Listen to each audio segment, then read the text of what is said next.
This is the Greenspot Bridge. It was built in 1912, moved here in 1933, and survived a century of change. Today, it doesn't carry cars anymore. It's a pedestrian path. It's a place where we go to stand still while the modern world speeds past on the new concrete bridge next door. In my practice as a therapist, I see people doing the same thing with their beliefs. We plant ourselves on a bridge built decades ago, and we refuse to move, even when the river of facts below has changed direction. We call it standing our ground, but often it's just the beginning of hypocrisy.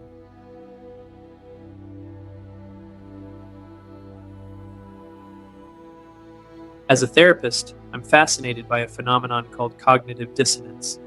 It's that internal friction we feel when our deeply held beliefs are challenged by a new, undeniable fact.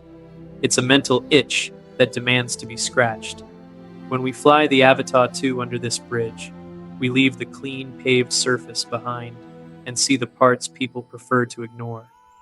The rust, the corrosion, the structural wear. In our political lives, we are experts at spotting the rust on the other side's bridge.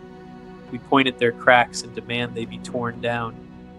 But when we see that same rust on our own side, our brain does something dangerous.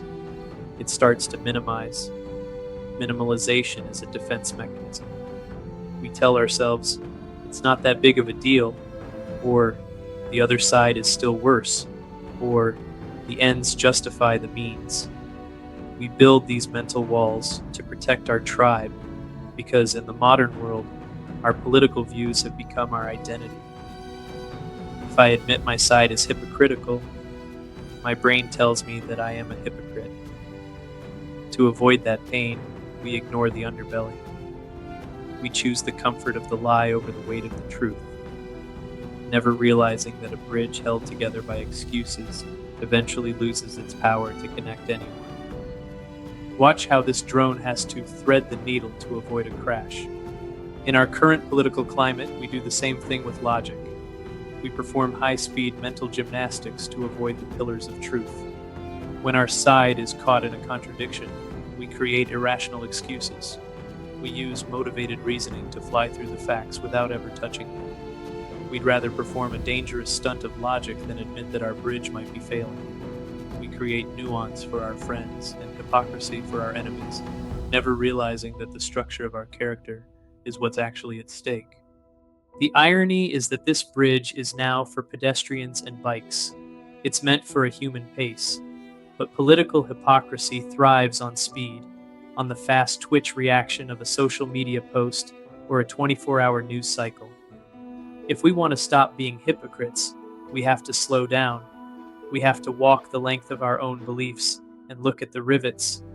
Are they holding? Or are we just pretending they are? As a therapist, I know that growth only happens when we stop defending the bridge and start looking at the river.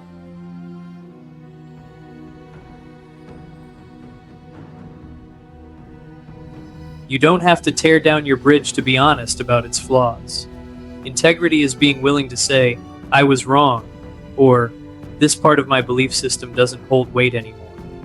I'm Dr. Philip Focus. This is Pfoe Productions. Let's try to build connections that are based on truth, not just on sides. Thanks for flying by.